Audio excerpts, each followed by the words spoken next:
on, little girl. Come on. Hey, guys. What's going on? All right. I can finally release some information. I've been wanting to release this for a while. Well, it's finally been updated to like websites and everything.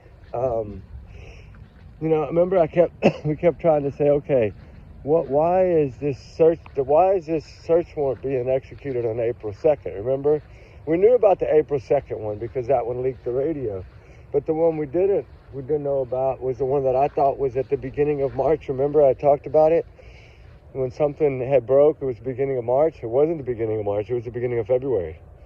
It was February 7th, guys. The search warrant was served on Katie and Chris Proudfoot's home.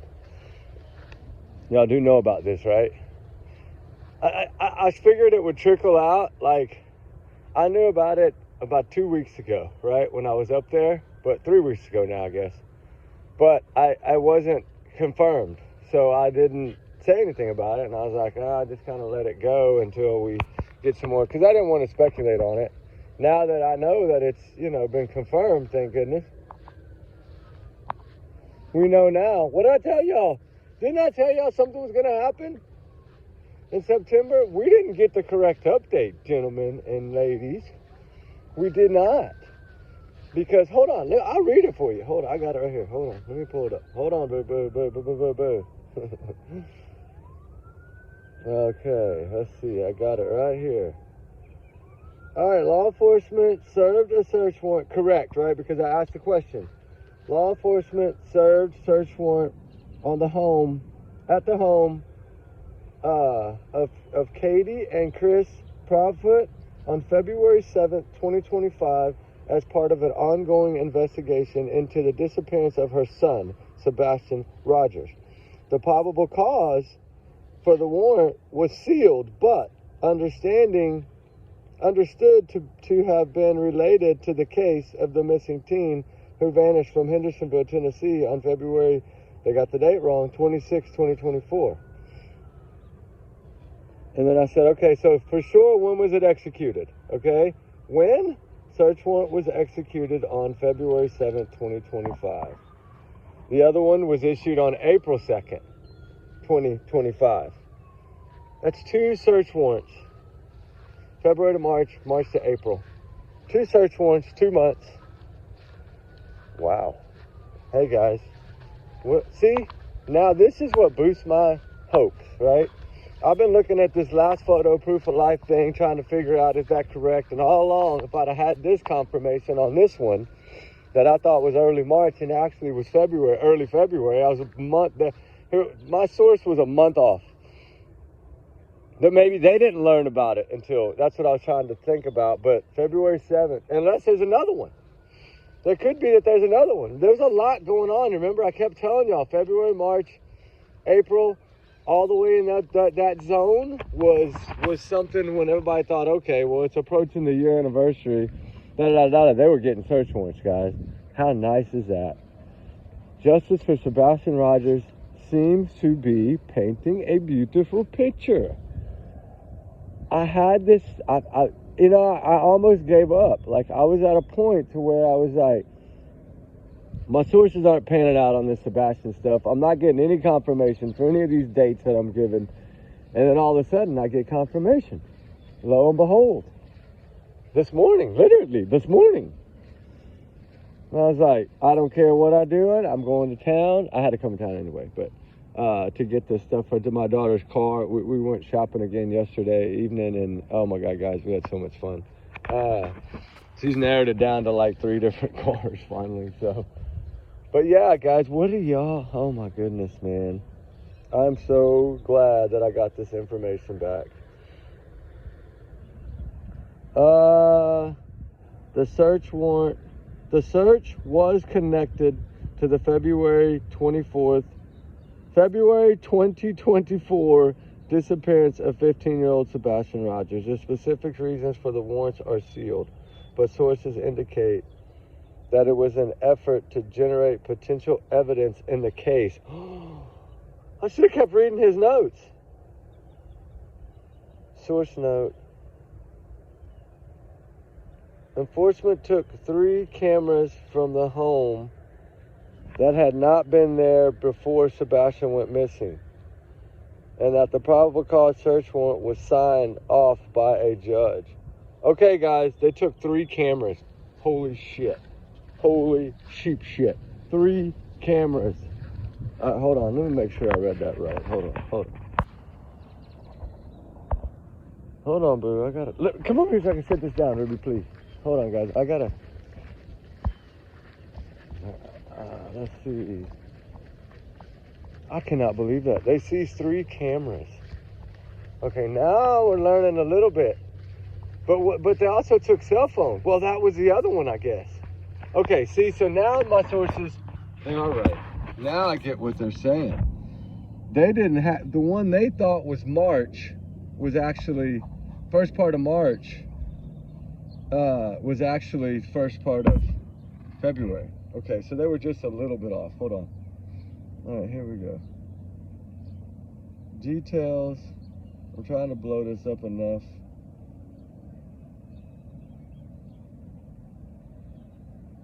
Law enforcement took 3 cameras from the home. Now, they weren't in the home before Sebastian Rogers. Oh, I gotta keep reading. How am I learning this? Hold on, listen. Okay, let's see. Let's see. February 7th. Okay, so we have April 2nd and February 7th. I'll try to make sure I had all this right. I'll break all this down tonight and we'll do another one because I still got like 5 emails to open and I don't know if there's anything else on one of those. But guys, what about this? I'm getting pumped, man. I'm getting pumped. I don't care if it's snowing or not. I got to go search. Okay, so now what are we're looking at here? 3 cameras taken from the home. Okay. That means now, if there's anything that say they did have a camera before, a Ring camera on their phone or on a burner phone, and then when they set these cameras up, she maybe used that data, right, to set it up. Anything that could have been on those other cameras, I'm wondering if that's possible to recover. I doubt it, but I think she deleted everything really good. We're pretty sure there was a camera in the kitchen over that light pointing down towards the refrigerator in the pantry. But I'm not 100%. I was told that by a source of mine that had actually been in that home before that said that there was a camera in the kitchen. But, you know, it's just, at this point, it's a grain of salt. So I can't really say and run with it, right? Although now I'm believing more and more. Like, I really was disappointed because I had went down there and actually talked to some law enforcement officials and some other people within the justice system there. And I was really confident about September. Remember, y'all know, I was really pumped about learning something new in September. Why didn't they put this out in September, right? And I still think somehow, some way, this probably wasn't supposed to be confirmed and put out right. But somebody leaked it, and it's okay, because at least I didn't want to be the one to leak it. Like I said, I'd known for a while, but I didn't have the exact date, so I couldn't really talk about it because I didn't want to look stupid, right? But I tell you right now, I feel really a lot more confident on what I have been putting together lately with the proof of life, the last photo. Remember, we talked about the last photo of Sebastian Rogers being the Texas Roadhouse.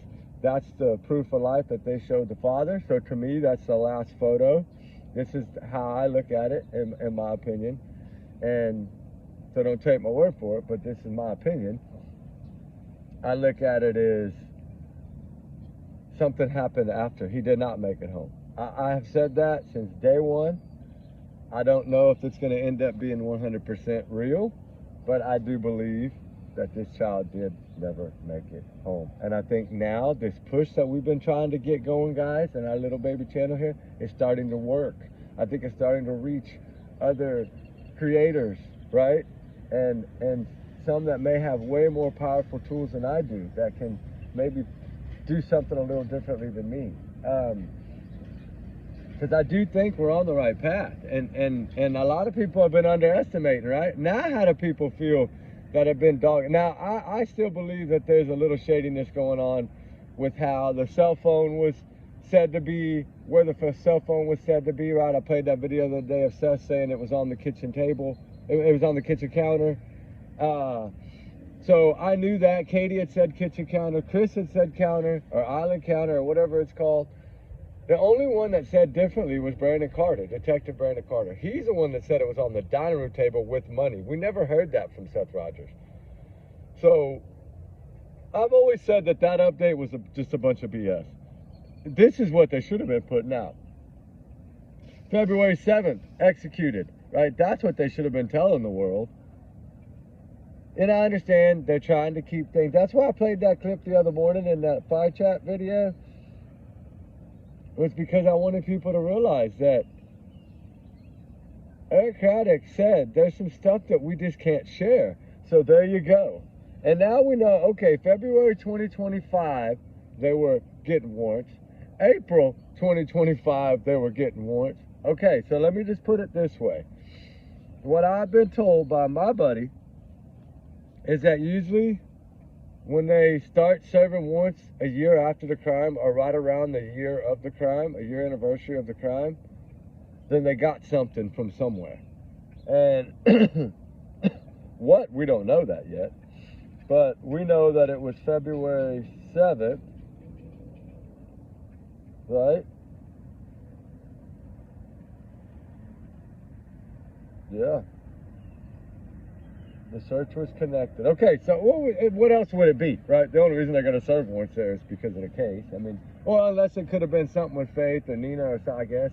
Or it could have been something with Seth Rogers. But remember, I think that lawsuit or something. Yeah, I didn't know. Maybe it was something like that. But no, it's not. It's clearly 3 cameras were taken and cell phones evidently. Remember I kept saying those IP addresses and then those other PC thing addresses? That, I mean, it's like you can use them to any phone, any cell phone. It doesn't have to have service. You can use those lines at your home on that cell phone and make it work. It's tricky. It's a way to sneak around and use phones without people knowing you got them. It's worse than a burner phone, because it's like, should be illegal to me, but it's not, I know. There's so, and the Bower Sox have 2 of those lines, and so do the Proudfoot, right? Because Chris Proudfoot has 6 lines, cell phones, and 2 of those other lines. So, I mean, you can find all that on Truth Finder and stuff. It'll tell you a general idea. So now, what phones did they get this time? Because you would think by now, after all that time, they've got all new devices. And you know, another thing that I was told in this case, I'm just going to say it, and I know I probably shouldn't, but I do hold a lot of things back. You know, another thing I was told is that, and this would be tricky if they did do this, but that whenever Chris and Katie upgraded their phones about 7 or 8 months ago, supposedly, allegedly, when they upgraded their phones at the store, you know, when you upgrade, you give them that phone, they give you a new phone, whatever, you get on your way, right? That they confiscated those old phones that they turned in. Now, I don't know if that's true. It could have been just a big rumor, but I did hear that. There's a lot of things that I hear that I don't share. But at least now, I think we can confidently say, as hard as we've been pushing, that we are getting a little closer. I think this is a leap of faith. I think this is that leap that we've been needing to leap everybody back into this case. If this doesn't pull you back into this case, then I don't know what will. Because right now, it needs all the eyes again. We need to bring this thing back out of the works, put the pressure, light the fires, whatever it takes. Because I'm telling you, things are going to start brewing in this case again. I've had faith, I've been praying hard, and I do believe that the hard work will pay off. We'll see, guys. Our little group here, we've been fighting for this little child, and we're going to keep fighting for him. And hopefully we do build this up stronger, because now they got more tools to fight with, right? You know, that now we got February 7th and, what is it? And we got April 2nd. Boom, boom. Now, how about clapping on that, Mr. Secret Service and Special Forces and everybody had to look at it, right? We'll see how everybody had to look at it. You know what? That one guy, I'm wondering, that one comment I got back from that one detective guy I asked all those questions to, he did tell me that it could be a bluff, right? Like they could be pulling a bluff over them, but I don't see them. I don't know, man. That could be a possibility, but I don't think they would run. Do y'all think they would run? I guess maybe they might. Who knows? But then Dog the Bounty Hunter gonna chase Chris Proudfoot down and spray him with some pepper spray or bear spray. That would be crazy, wouldn't it? But I almost talked about something I shouldn't have. But anyway, you know, the thing is good. We got proof of life, what we think now, last photo, okay? We got the headlamps video, Tinkerbell video, right? That I've always said is a big part of this case, because I think it's the dummy run that makes it. I think people are starting to realize what I've been trying to say all along, is that is a dummy run. It is a design plan to make it look like that was Sebastian leaving. And it backfired because she forgot to turn her headlamp off when she ran back to the house. In my opinion, that's exactly what happened. So if you take that with the photo, the last video that looks so weird, that was she looking for somebody in there, or was she waiting for it to get dark? I think she might have been waiting for it to get dark outside, and that's what she was looking around for. Because once it got dark outside, she knew she could execute her plan, because she wasn't going to do it in the daytime. That's why I think after a long, exhausting day, they even went back to the roadhouse. I think that was always the plan, was to be that dark, to leave there right at dark, to make this, I guess, easier. But then if we go there, leaves the roadhouse, she passes him off, right? We got Wi-Fi pings from Chris's truck. We got other things that might add up, like Kathy's car and some other things that could possibly be a switcheroo where they dropped him off somewhere closer to the beginning of the neighborhood. Somewhere at least 6 minutes after the body cam started in the car, dash cam. After that 6 minutes, I think that 6 minutes was a ride to get to wherever she was leaving whoever she was going to drop him off with. Now, if we do believe that happened, where is he? That means that he's hidden somewhere till he's 18, knowing that once he's 18, it won't matter anymore. He's a grown adult. He's free to live his own life. Long as he's fine and not hurt and not harmed and just randomly shows up somewhere, he won't remember what happened, I don't think. Then again, he might. After that many years of trauma, 3 years, he probably won't remember nothing. But I bet you he'll remember his daddy. I bet you he'll remember Seth Rogers' face. The thing is there's so many things that I've thought about in this case. And now that this picture is being painted, I'm really wondering if that could be a really big possibility, that this kid is in Alaska somewhere. Or somewhere like far off, like Philadelphia. Hell, he could be right there in Hendersonville in somebody's basement and they never even know it. That's the scary part. But he could be in the Smoky Mountains in one of Kathy's rental properties. I mean, there's a lot of places. But all in all, now, what was to be the reasoning for taking these 3 cameras? You know what I think? Because let me explain something that might rattle a few of you. You know how every time they have an opportunity to be on America's Most Wanted or whatever, they never do it at home? And this is something that I'm actually putting together, so it might be stupid, but because I'm working on my skills here. Do you think the reason that they don't do them there is because they don't want that on their cameras?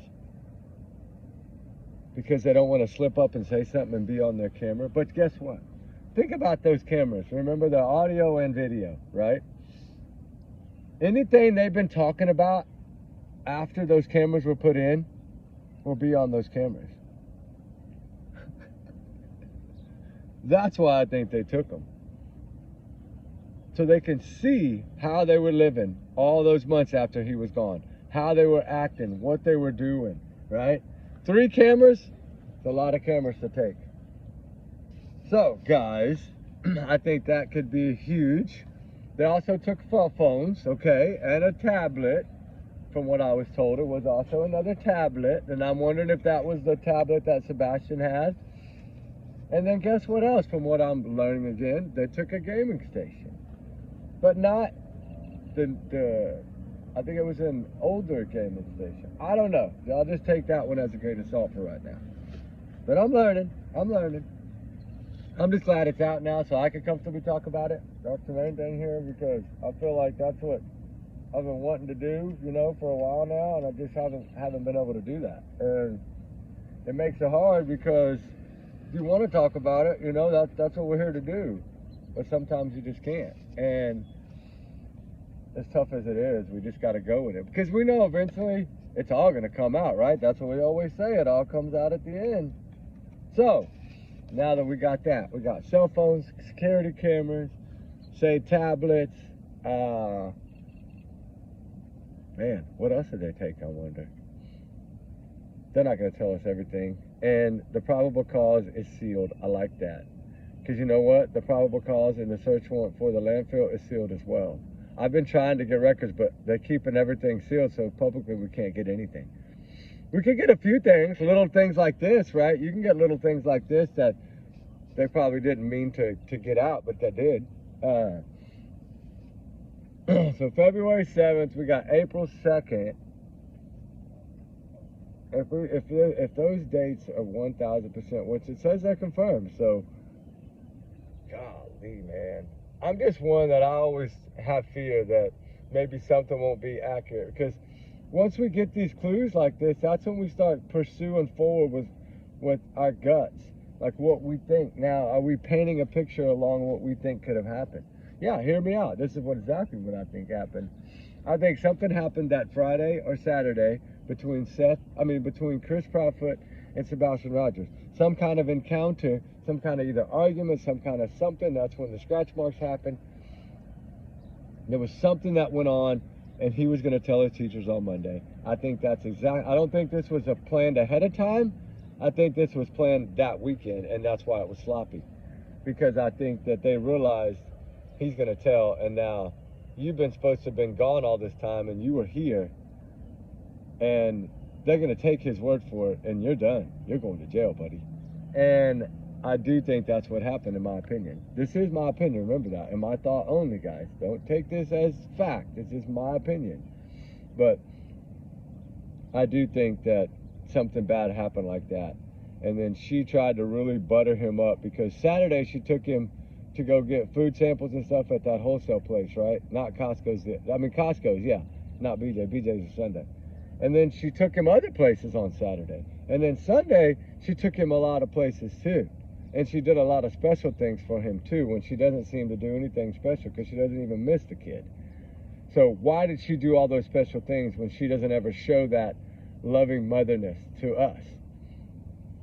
Right? That's how I look at it. I look at actions. They speak louder than words. So her actions state that she could care less about Sebastian.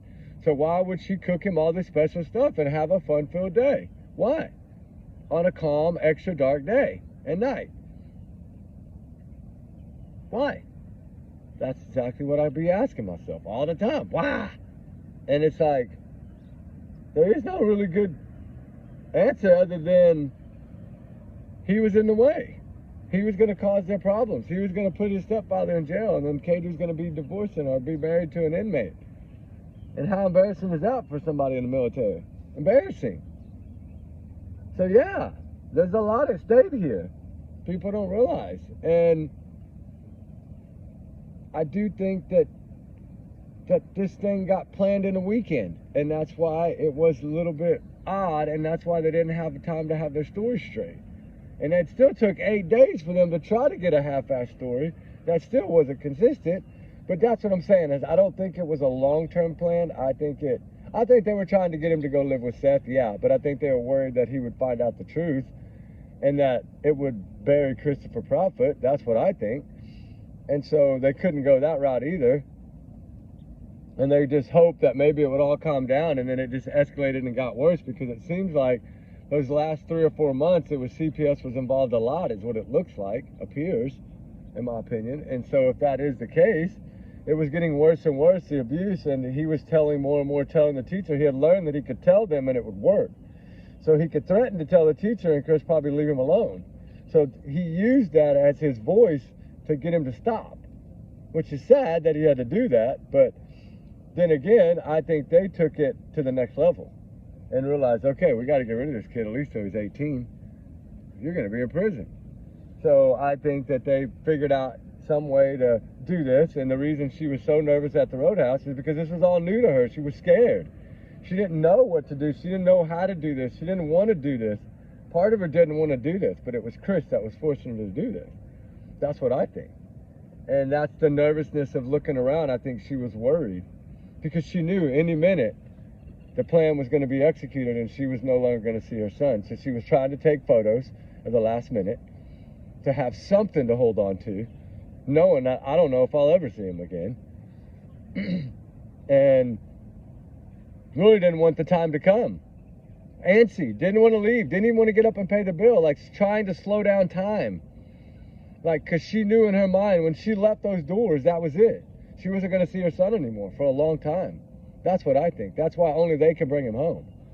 That's exactly what I think. I think she was almost forced into doing this to save her marriage and save her husband, which she chose that side. That's her choice. So yeah, she chose the man over her child, yes. But I do think it was more of a pressure thing in the beginning. And I think the reason she's not emotionally broke down every day and crying is because she knows he's alive somewhere. And that she knows that at least he's okay because they're probably funding it, right? This is my option too, right here. This is what I think. And I think that she was told to shut up from the beginning, not to say nothing, that Kathy would be there to handle it, and Chris would be there by the time Kathy left. I bet you they never left Katie without one of them there. I can almost bet you they were probably in the first day, they were both, one of them was there with Katie the whole entire time. They didn't leave her by herself because they were scared she would slip. Because look how much she slipped. She almost told us on the Chronicles of Olivia. It was too late. He was already what? Yeah, gone. I mean, common sense. But yeah, y'all see how I've been painting this picture? I've never really told y'all this, but now y'all get to see the kind of the picture that I've been painting. Because I always felt she was nervous in that Texas Roadhouse video. That was nerves. Like, why would she be nervous other than realizing that when she left, that was it. Her son was going to be gone. And I do think that that's part of the nerves. I think she left there, drove about 6 minutes, enough to get a little bit of time on the dash cam. I bet you that 6 minutes, you could probably make it down to her house if she was hauling butt in 6 minutes, and that's probably what she did the 6 minutes. They had a reason they did all the time things they did. So it was, you know, a quick plan. But I think she got down closer to that store, and I think that that camera is going to be, when all this is said and done and the arrests are made, I think something from that store is going to play a part in this, just like I think her trip that morning to the school is going to play a part in this, because I don't think that's where she went. Or if she did, we would never know because that camera didn't work down there, and they knew that that camera didn't work. So there's a lot of ways. Chris knew that, okay, get towards the west of the neighborhood, and you're not going to be seen on traffic reader. So all she had to do was get past the neighborhood to the west by the school, drop this kid off with someone, whether it be Chris's sister, Chris's mom, Chris's stepdad, Chris himself, you know, somebody that paid. Who knows? I mean, it could be anybody. Hell, it could be Don Wells could have picked him up. We don't know. I mean, that's the thing. We don't know. But I don't believe he ever made it home because the dogs never found a scent on the trash can, and they would have went to that trash can. And if he would have been home and taken out the trash like she said, his scent, fresh scent from a restaurant, a sweaty hands all day would have been all over that trash can handle. Ask any dog handler, they're going to tell you the same thing. That's what they want, is sweaty, clammy hands or sweaty, clammy feet, because that's what's going to give them the best scent. And we know that a scent trail was picked up, went away from that house. Right now, you know what I'm wondering? Hey, let me go ahead and paint the rest of my picture. I was going to do this tonight, but I'm going to go ahead and do it now. Guess what I'm thinking now on the Tinkerbell flashlight video? You remember the dog said they went out and went around the back to fence and stuff and came around that way? Do you think it's possible that Katie walked all the way around there to leave a scent trail, right? And came back up and was the one on the corner of the house, and it was totally somebody different that came out of that house? And then whoever came out of the house got in that car and left, and then Katie ran back in the house? Do you think that's possible? And that's why they say, Jennifer Cofferdoctor said that law enforcement confirmed they did follow a trail from there, and it came from the house, but it wasn't Sebastian's scent, which tells us Katie was the only one home that was Katie's scent, right? all these little pictures that I've been painting all along the way. I think that is possible. I think it's possible that there could have been somebody else in there helping her. Because they know the route in there without being seen. Because they don't have the one on camera that followed that trail that went along the back of that fence line. There's nobody caught on camera there that we know of, is there? Or is there? That's my other question. We know somebody went that way because that's the way the dogs went. But is there a camera that caught someone that way? And is that the camera that I was told in the beginning caught Katie Proudfoot? That's what I want to know. Nobody's talked about that, right? Nobody has ever brought this up. Right now, you're hearing it for the first time here on our little family channel. Nobody's thought about this, right? I have. Think about that. Really think about it. Think it's possible? I think it is. There's so many things that could have gone on here. And so many things that paint the picture of this child did not make it home. And that's what gave them a 11 and a half hour head start. It's the only way they could have defeated the odds. That's the reason that she said in that Chronicles of Olivia video, I believe he's outside the search area before we even started searching. Remember that. Think about that. Before they started searching. They started searching immediately. But she slips up and says, before they started searching. Why did nobody catch that? Did you just catch what I just said? The importance of what I just said, honestly? She told us right there. He was outside of that search area before they started searching. How does she know this? That's the only question she ever answered about what she really thought happened. Why did she quit it? Because Chris told her, do not. Nobody's caught it. Don't say anything. No, I was saving this one for a bombshell, but I just went ahead and released it now. Think about that. Nobody's talked about that. She simply straight out tells us she believes that he had slipped through the search area, outside the search area, before they started searching. Or before searchers got there, excuse me. Same damn thing. They started searching immediately. That's the 11 and a half hours before is the time she's talking about. 6:25 p.m. the day before when they left the roadhouse.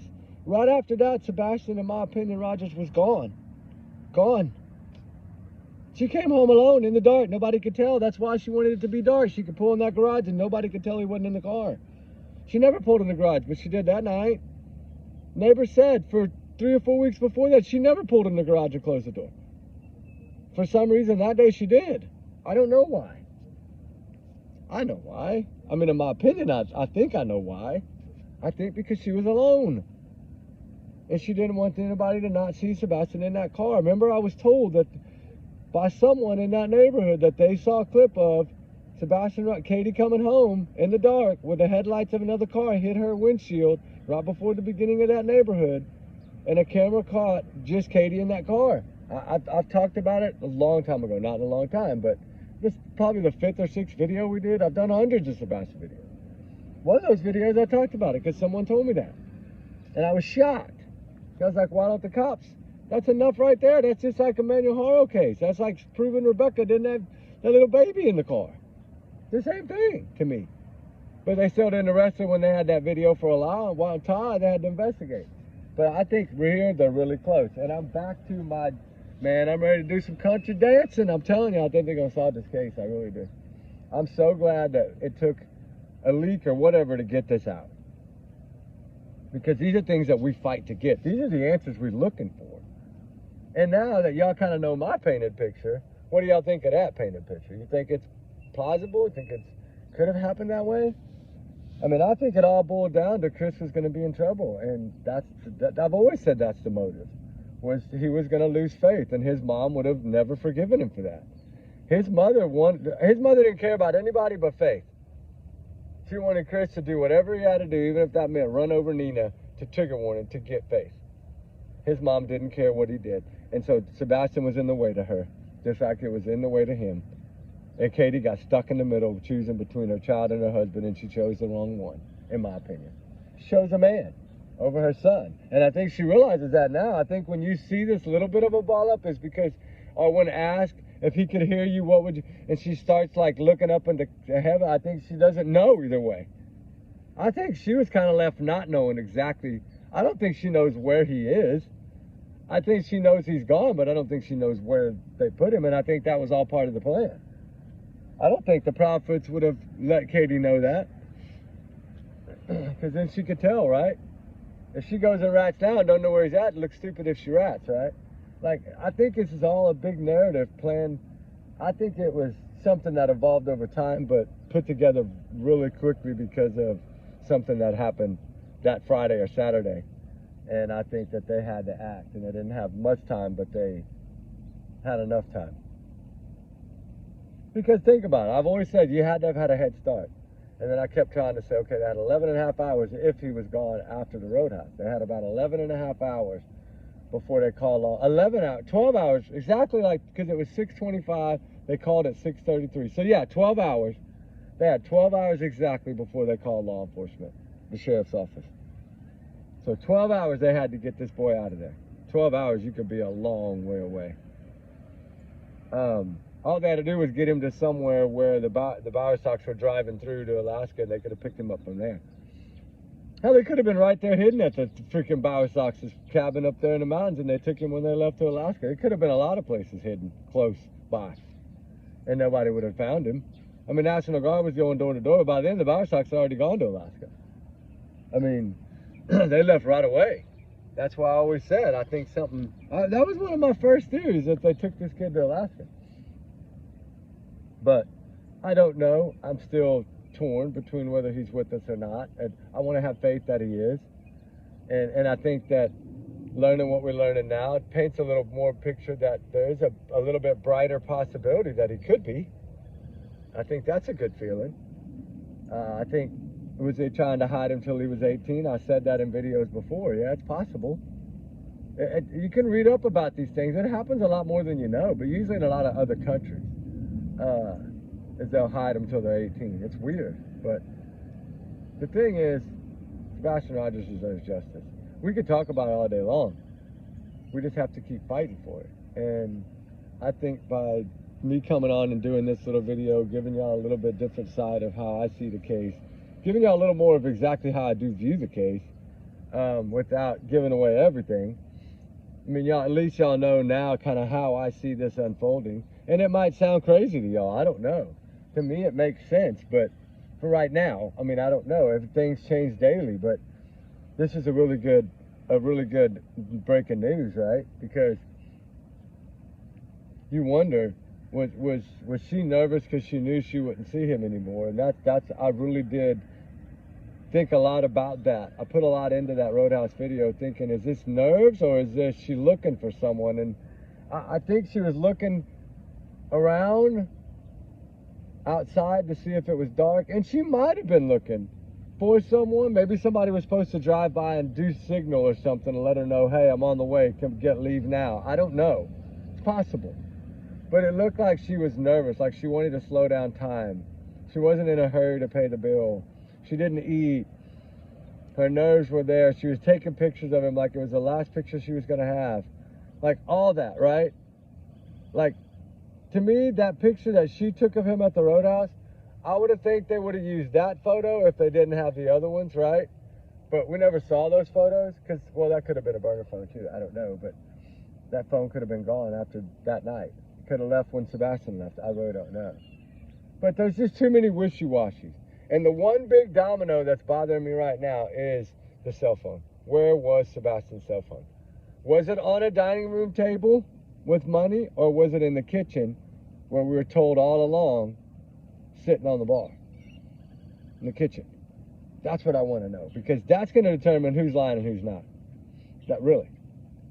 Because Detective Carter said it was on the dining room table with his money. So I want to know if the detectives were correct and the other ones are all lying or what. That's one thing I do need answered. So if somebody knows that exact answer, please let me know. I believe it was in the kitchen, but I don't know for sure. I haven't seen photos to tell me where it was. But anyway, there's a lot more we got to talk about a little later. This will get y'all started, though. This will give y'all a little boost.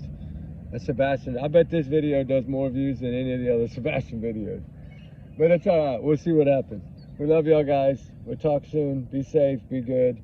Prayers for Sebastian. Prayers for all the missing, all the runaways. They need our prayers, our hope, guys. And thank y'all so much for everything y'all do. We love y'all, guys. We're blessed that we have all y'all here. Thank y'all. And we will see y'all a little later today. Y'all's comments, of course, are y'all's and y'all's alone, not to reflect the channel. Y'all know that. We do our research together. Why? Because we do got big hearts around here. Trigger warnings times 100 million, times 500 billion. I don't know. All across the board in this one. Everybody is innocent until proven guilty in the court of law. We know this. Until sentencing, right? And allegedly, these are my thoughts. A lot of these are my thoughts, but the majority of it is my thought, other than the new dates we got that are out there for everybody to see. You can probably even Google it, like Katie says, and it'll pull it up. You know, how would you do that? You would just have to type in search warrant, what would it have to be, what? Katie and Chris Proudfoot's home, and it should pull them all up. Now, hopefully they're all on there. I hope. I need to do that when I get back to the computer. I need to do that. Check it. I'm learning. You can check a lot of that on Google. I didn't know that before. It's pretty cool. But anyway, it's a good way to double vet, or like kind of get that second opinion, right? And if it all matches up right, then you know, all right, we're good, right? All right, guys. Anyway, like I said, take some of this as a grain of salt, little grain of salt. But y'all know where we stand. Nobody's been arrested yet. Nobody's been named a suspect yet. But what's the biggest thing of all? They haven't been cleared either. All right, guys. So cleared, not cleared to me is not good.